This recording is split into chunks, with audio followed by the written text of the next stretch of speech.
नमस्कार साथियों, स्वागत करता हूं आपका एग्जाम वट में। मैं संदेश सामोता आपको बताऊंगा इकोनॉमिक्स की टर्म्स जो आपको हेल्प करेंगी बहुत सारी कॉम्पिटिटिव एग्जाम्स में, आपको सीयूसीटी में भी हेल्प करेंगी और आप जो एंट्रेंस देंगे उनमें भी हेल्प करेंगी। और कहीं ना कहीं हो सकता है कि वो आपकी स्टेट पीसीएस में भी हेल्प करे, कहीं ना कहीं यूपीएससी में भी आपकी हेल्प करे।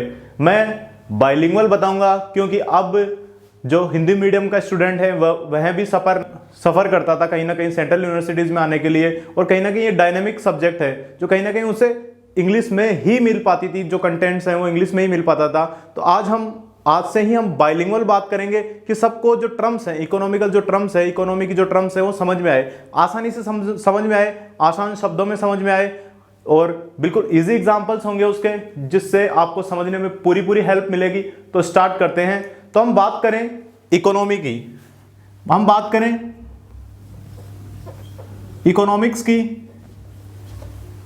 मींस अर्थशास्त्र की। चीजें बाइलिंगुअल चलेंगी जिससे आपको समझने में आसानी होगी, ठीक है। और एक चीज, यह चीज हो गई पहली, और दूसरी चीज जिसमें हमें फोकस करना है वो है अर्थव्यवस्था, मींस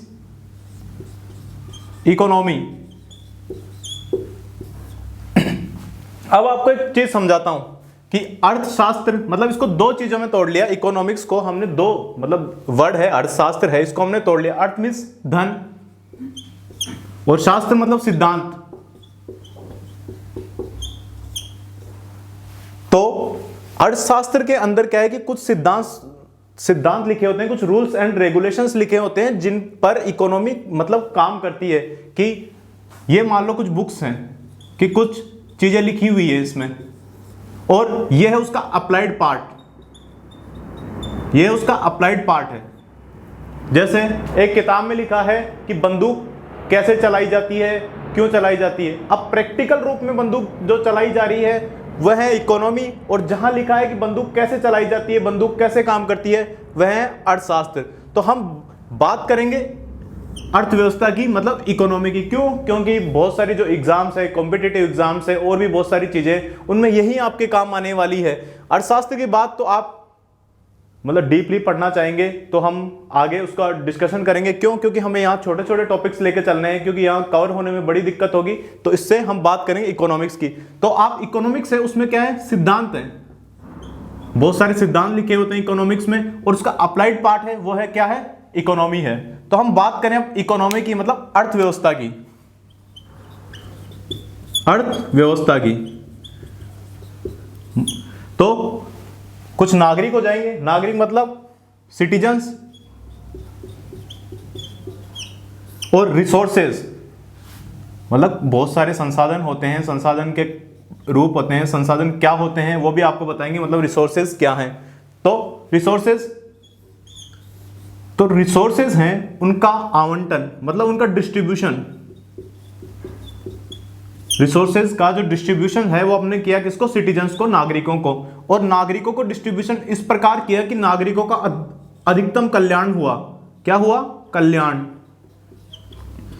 तो इसकी डेफिनेशन क्या होगी कि संसाधन, जो रिसोर्सेज हैं उनका डिस्ट्रीब्यूशन, उनका आवंटन इस प्रकार से किया जाए कि जो सिटीजन्स हैं उनका अधिकतम कल्याण हो, और उसके अंदर किसकी प्रेजेंस होनी चाहिए, धन की, मतलब जो पैसा है, जो मनी है, जो कैपिटल है, उसकी प्रेजेंस में। तो इसकी डेफिनेशन क्या हो गई, एग्जांपल पे आप गौर करें कि संसाधन मतलब रिसोर्सेज का आवंटन जो सिटीजन्स हैं, जो नागरिक हैं, उनमें इस प्रकार से किया जाए कि उनका अधिकतम कल्याण हो और उसमें धन की उपस्थिति हो। यह बिल्कुल सिंपल सी डेफिनेशन हो गई किसकी, अर्थव्यवस्था की। बात समझ में आ रही है आपको? अब आगे बात करें हम, अब इसमें कई चीजें निकल कर आ रही हैं। नागरिक तो आपको पता ही होगा कि हम सभी नागरिक हैं, हम सब सिटीजन्स हैं। और संसाधन कि संसाधन क्या हैं, ठीक है। तो संसाधन मेन रूप से 4 प्रकार के संसाधन होते हैं। संसाधन पे हम बात करेंगे।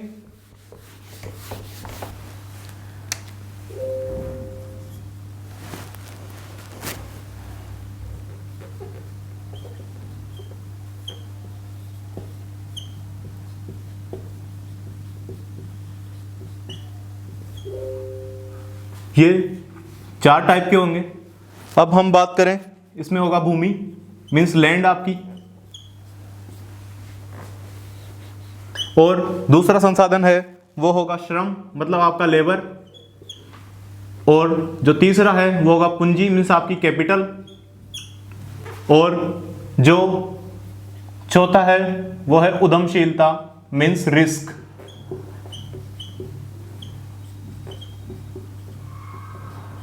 ये आपकी कैपिटल हो गई, ये आपका श्रम हो गया, ये आपकी लैंड हो गई। ये जो उत्पादन है, जो प्रोडक्शन है, उसके संसाधन हमने बात करी। संसाधन, तो संसाधन 4 प्रकार के होते हैं। पहला संसाधन हो गया भूमि, दूसरा हो गया श्रम, तीसरा हो गया पूंजी कैपिटल, और चौथा हो गया उद्यमशीलता। अब हम बात करें इसमें श्रम मतलब लैंड, श्रम मतलब मजदूरी, लेबर, जिसको हम बोल सकते हैं। कैपिटल, अब कैपिटल भी 2 प्रकार की होती है। कैपिटल में बात करें, एक तो कैपिटल मतलब ये वाला कैपिटल मतलब पैसे, मनी। और जो दूसरा है वो हो जाएगा मतलब कुछ टेक्नोलॉजीज हो गई और बहुत सारी चीजें हो गई, टेक्नोलॉजी प्लस मनी। और उद्यमशीलता, रिस्क। 4 चीजें हो गई। संसाधन के जो टाइप्स हैं, संसाधन कितने प्रकार के होते हैं, वो 4 हैं। हमें आप इन चीजों को आपको अपने दिमाग में रखना है कि 4 जो कारक हैं, जो टाइप्स हैं, वो 4 प्रकार के हैं। कौन सा, एक बार दोबारा बता देता हूं। ये आपकी होगी लैंड, फिर आपका होगा श्रम, फिर आपकी कैपिटल, और चौथा आपका रिस्क। अब आगे बात करें, हम बात करेंगे टाइप्स ऑफ इकोनॉमी, कि इकोनॉमी है ना वो कितने टाइप्स की होती है। तो इसमें जो बड़े रूप से, जो मेजर रूप हैं, वो 3 टाइप्स की होती है। उनके अंदर कुछ, तो जो पहला है वो इंटर रिलेशन।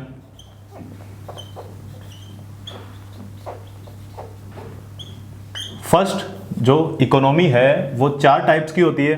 फर्स्ट है वो है इंटर रिलेशन, मतलब इंटर रिलेशन के आधार पर। और जो सेकंड है वो है स्वामित्व के आधार पर। और जो फोर्थ है वो है डेवलपमेंट, मीन्स विकास की स्थितियों के आधार पर, डेवलपमेंट के आधार पर कि इकोनॉमी किस प्रकार की है।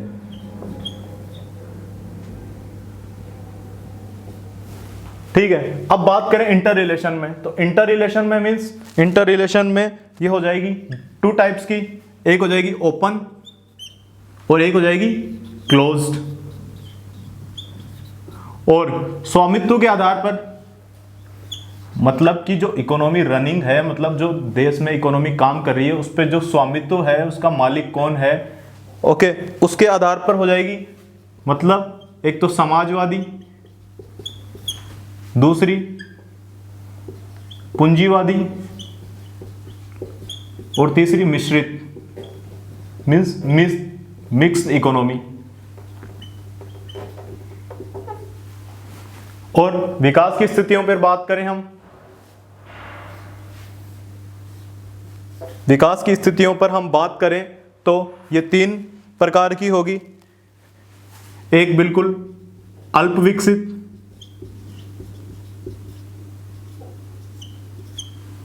एक विकासशील मीन्स डेवलपिंग नेशन, एंड विकसित means developed nation.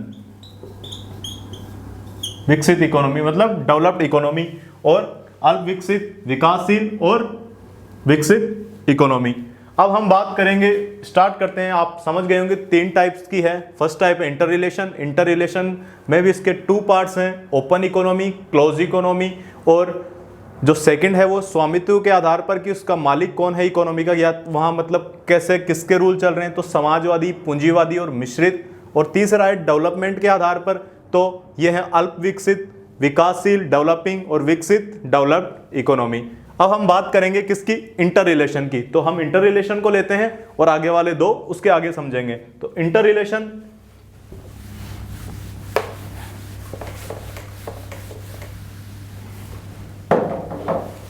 Inter relation में 2 थे हमारे,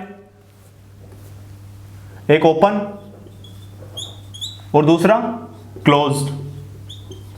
ओके,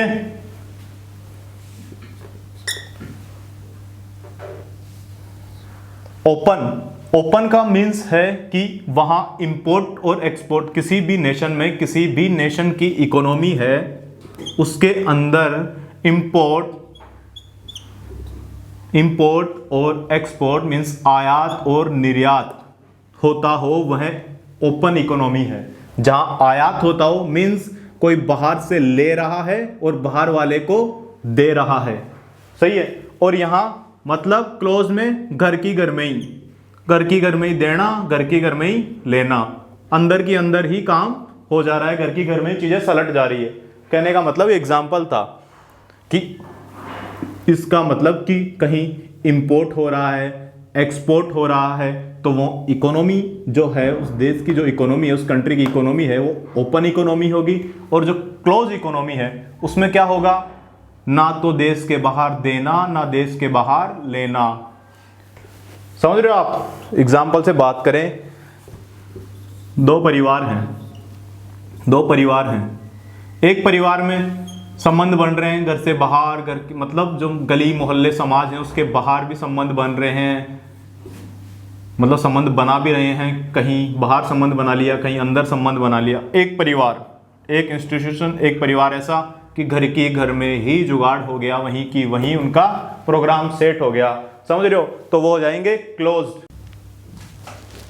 अब हम बात करें तीसरी स्टेज की, बात करेंगे हम। तीसरी स्टेज मतलब जो अर्थव्यवस्था के 3 पार्ट थे, सही है, हमने 3 पार्ट देख लिए, स्वामित्व वाला भी हो गया। अब हम बात करें डेवलपमेंट के आधार पर, मतलब विकास के आधार पर। विकास के आधार पर हम अर्थव्यवस्था को 3 भागों में बांटते हैं, वो मैं आपको बता दिया, 3 भाग, दोबारा देख लीजिए। 3 भाग कौन कौन से हैं, एक अल्प विकसित, और दूसरा कौन सा है, विकासशील, और डेवलपिंग नेशन, और तीसरा कौन सा रहेगा, डेवलप्ड मीन्स विकसित इकोनॉमी। अब जो डेवलपमेंट है, डेवलपमेंट के आधार पर 3 टाइप्स हैं। इसको समझने से पहले एक चीज हमें समझनी पड़ेगी, वो है फाइनेंशियल एरियाज, जो आर्थिक क्षेत्र हैं वो क्या है। आर्थिक क्षेत्र मीन्स फाइनेंशियल एरिया। आर्थिक क्षेत्र की बात करें तो ये 3 प्रकार का होगा।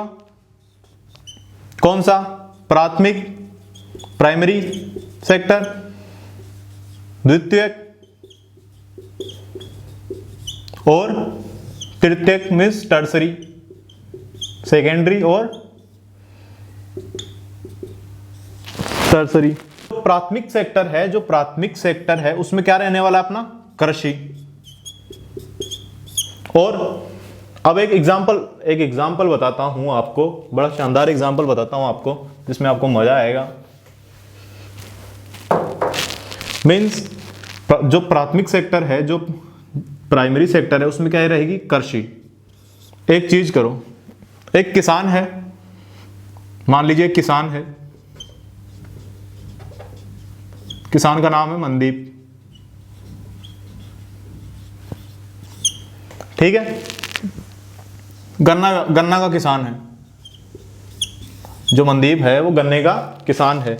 अब मनदीप ने क्या किया, अपना गन्ना वन्ना काट लिया और भाई ने मंगाया ट्रक। क्या मंगाया, ट्रक मंगाया, जो ट्रक सही बन रहा है ना, सही है? ठीक है, ट्रक मंगाया, ट्रक में भर दिया भाई, बाप बेटे सभी ने मिल मिल के ट्रक में भर दिया गन्ना, 2-4 मजदूर भी बुला लिए, खुद भी मेहनती आदमी थे, ट्रक में भर दिया। अब गन्ना भरा, गन्ने को कहाँ लेकर गए, ट्रक से मनदीप जी ले गए ट्रक से गन्ने को, कहाँ, शुगर मिल में। कहाँ ले गए, शुगर मिल में ले गए। और यहां गन्ना गया और गन्ने से मनदीप जी का गन्ना था, और मनदीप जी गन्ने की क्या हो गई, मनदीप जी गन्ने की हो गई चीनी। तो मनदीप जी गन्ना पिघल के क्या हो गया, चीनी बन गया, ठीक है, मीन्स शुगर बन गया। अब बात करें, जो यहां मनदीप जी का गन्ना है, मीन्स कृषि वाला क्षेत्र, तो ये क्या किस में आएगा, गन्ना प्राथमिक सेक्टर में। और अब बात करें हम टर्सरी सेक्टर की, जो टर्सरी नहीं, जो सेकेंडरी सेक्टर है, जो द्वितीयक क्षेत्र है उसकी बात करें तो इसमें क्या होता है, द्वितीयक क्षेत्र में क्या आता है, विनिर्माण क्षेत्र बोलेंगे हम इसको, मैन्युफैक्चरिंग एरिया मींस विनिर्माण क्षेत्र भी बोलेंगे हम इसको। और जो कैसे, इसमें क्या क्या हुआ, मनदीप जी ने अपना गन्ना डाला किसमें, ट्रक में डाल के कहां ले गए, शुगर मिल में। शुगर मिल में क्या पहुंचा, मनदीप जी का गन्ना, मनदीप जी का गन्ना पहुंचा मींस कच्चा माल पहुंचा मनदीप जी का। प्लस अब यहां शुगर मिल में ऐसा तो है नहीं कि हाथ को मसल के भाई उसको गन्ने को मसल के चीनी बना दी, कुछ मशीनें भी होंगी प्लस मशीन। तो मनदीप जी का गन्ना किस में डाल दिया, मनदीप जी का गन्ना डाल दिया मशीन में, और मनदीप जी का गन्ना डाला मशीन में तो मनदीप जी का गन्ना पिघल क्या हो गई, चीनी। सही है। तो कच्चा माल प्लस मशीन से जो चीजें बनी, क्या हुआ, विनिर्माण हुआ। ठीक है, मैन्युफैक्चर हुआ, मैन्युफैक्चरिंग यूनिट हो गई। तो कच्चा माल प्लस मशीन से बन गई चीनी। तो यहां कच्चे माल पर मशीनें लगाकर उसका विनिर्माण किया जाता है, वहां मैन्युफैक्चर किया जाता है, चीजें बनाई जाती हैं। अब बात करेंगे हम किसकी, तृतीयक क्षेत्र की। तृतीयक क्षेत्र क्या हो गया, ये ट्रक हो गया। क्योंकि ट्रक ने, जो मनदीप जी का गन्ना है और ये शुगर मिल है, तो मनदीप जी के गन्ने को शुगर मिल के किसने टच करवाया, ट्रक ने टच करवा दिया मनदीप जी के गन्ने को, कहां, शुगर मिल तक। ठीक है। तो जो इन दोनों के बीच की जो कड़ी है, प्राथमिक और द्वितीयक क्षेत्र के जो बीच की कड़ी है, जो इन दोनों को मिलाने का काम कर रहा है, वो क्या है, सेवा क्षेत्र, सर्विस सेक्टर कितने आ गया, तृतीयक क्षेत्र में। तो अपना ट्रक किस में आ गया भाई साहब, मनदीप जी गन्ने को कौन लेकर गया, यहां शुगर मिल तक कौन लेकर गया, ट्रक लेकर गया। तो ट्रक किस में आ गया, तृतीयक क्षेत्र में। ठीक है, बात समझ में आ रही है, बात क्लियर हो गई होगी। सही है। एक बार दोबारा देख लेते हैं जल्दी। क्या है, आर्थिक क्षेत्र 3 प्रकार के होंगे, कौन से, प्राथमिक, द्वितीयक और तृतीयक। प्राथमिक में आ जाएगी अपनी कृषि मींस एग्जांपल बताया मैंने आपको, मनदीप जी का गन्ना मनदीप जी को डाला ट्रक में और घुसा दिया किसमें, शुगर मिल में, और उसकी हो गई मनदीप जी गन्ने की चीनी, वो आ गया किसमें, द्वितीयक क्षेत्र में। और जो गन्ने को शुगर मिल तक टच करवाया, किसने करवाया, ट्रक ने। तो ट्रक किसकी भूमिका निभा रहा है, यहां सर्विस दे रहा है, सेवा कर रहा है। ठीक है। तो सर्विस सेक्टर में कौन आ गया, अपना ट्रक। मेरे को लग रहा है कि तीनों चीजें क्लियर हो चुकी होंगी आपको। आगे बात करते हैं किसकी, जो अपना रह गया था डेवलपमेंट के आधार पर, कौन सा, इकोनॉमी का पार्ट। ओके, चीजें क्लियर है।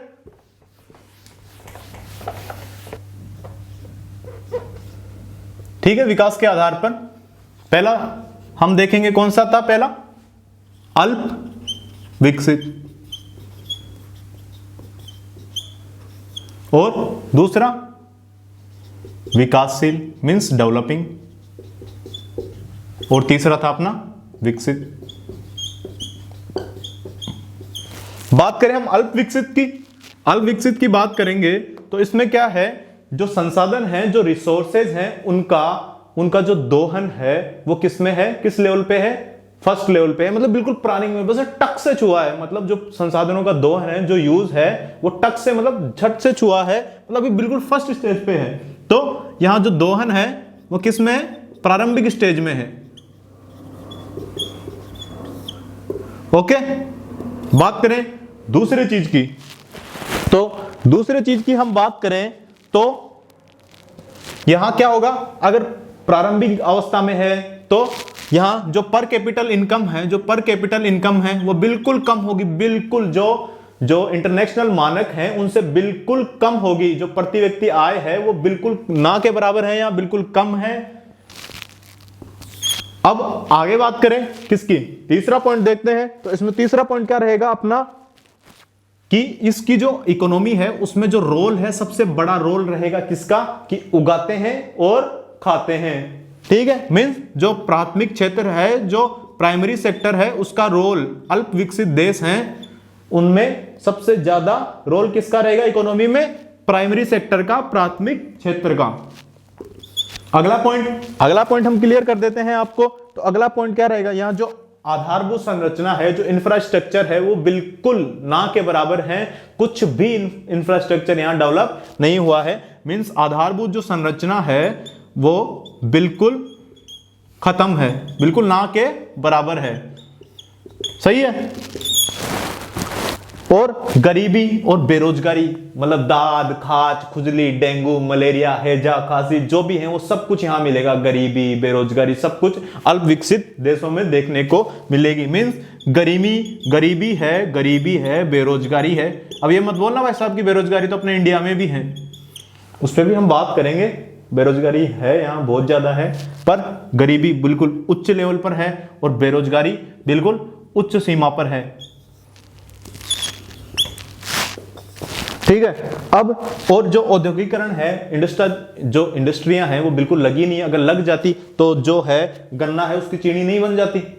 सही है। तो प्राथमिक क्षेत्र ही वहां काम कर रहा है। जो इंडस्ट्रियां हैं, जो औद्योगिकरण है, इंडस्ट्रियलाइजेशन है, वो बिल्कुल नहीं हुआ है। कोई छोटी मोटी इंडस्ट्रियां लगी हैं, वरना कोई इंडस्ट्रीज यहां नहीं लगी है।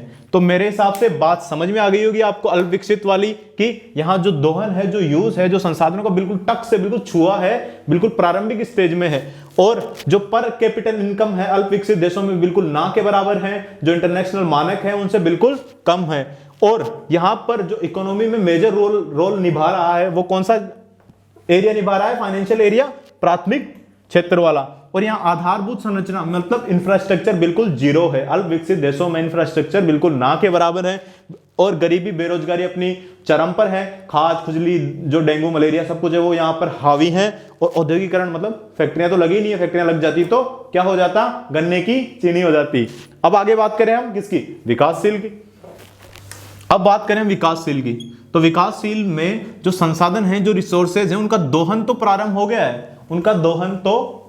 गया है, पर अभी भी अपार संभावनाएं, बहुत सारी संभावनाएं बाकी हैं। अभी तो जो एक्सट्रीम लेवल पर है उस पर पहुंचना बाकी है। तो संसाधनों का जो दोहन है वो तो प्रारंभ हो गया है भाई साहब, यहां संसाधनों का दोहन तो प्रारंभ हो गया है, पर अभी भी अपार संभावनाएं बाकी हैं। यहां अभी भी बहुत सारा दोहन होना बाकी है, बहुत सारी संभावनाएं बाकी हैं। दूसरे पॉइंट की बात करें हम, तो दूसरा पॉइंट क्या रहेगा? यहां जो प्रति व्यक्ति आय है वो अल्प विकसित से तो ज्यादा है। जो पर कैपिटल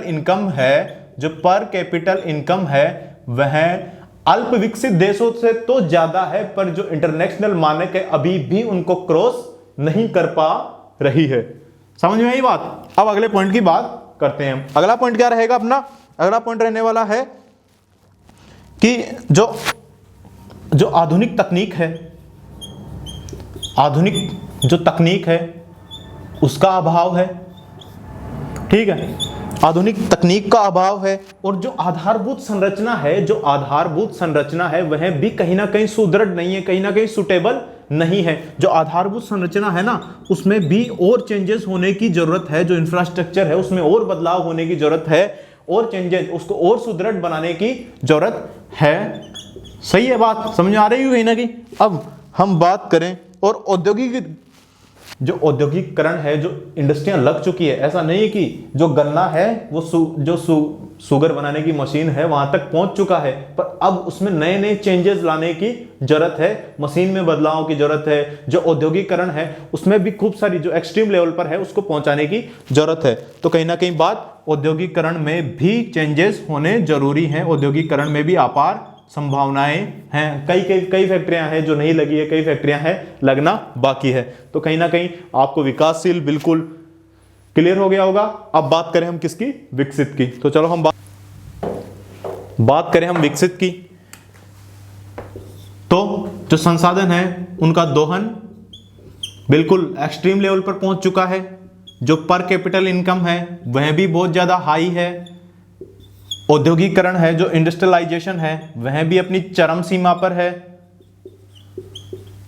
ठीक है, बात कहीं ना कहीं आपको समझ में आ रही होगी। और आधारभूत संरचना है, इंफ्रास्ट्रक्चर है, आधारभूत संरचना जिसको हम बोलते हैं हिंदी में, वह भी कहीं ना कहीं बिल्कुल गजब है, वेल डिफाइंड है। और औद्योगिकरण मैं बता ही दिया आपको, बिल्कुल एक एक्सट्रीम लेवल पर औद्योगिकरण है। और अर्थव्यवस्था में सबसे बड़ी बात की, जो अर्थव्यवस्था है उसमें सबसे बड़ी बात, यहाँ सबसे बड़ी भूमिका किसमें है? जो विकसित देश में, उसमें जो सेवा क्षेत्र है, जो सर्विस सेक्टर है, उसका जो योगदान है वो इकोनॉमी में सबसे ज्यादा है। किसका? सर्विस सेक्टर का, मीन्स जो तृतीयक क्षेत्र है उसका। बात समझ में आ रही होगी, कहीं ना कहीं बात क्लियर हो रही होगी आपको। तो ये चीजें यहीं खत्म होती है, विकास के आधार पर हमने आपको बता दिया, और मैं आशा करता हूं कि आपको चीजें समझ में आई होंगी। और कोई भी डाउट हो तो आप टेलीग्राम पे पूछ सकते हैं, और शायद हो सकेगा तो इंस्टाग्राम का लिंक डाल दिया जाएगा, तो आप वहां पर भी अपने डाउट्स क्लियर कर सकते हैं। चलो मिलते हैं हम नेक्स्ट वीडियो में, हम इसको आगे कंटिन्यू करेंगे, आगे पढ़ेंगे हम वित्तीय जो व्यवस्था है, और बिल्कुल एक्सट्रीम लेवल पर लेके जाएंगे इकोनॉमी को। Okay, thank you, bye bye.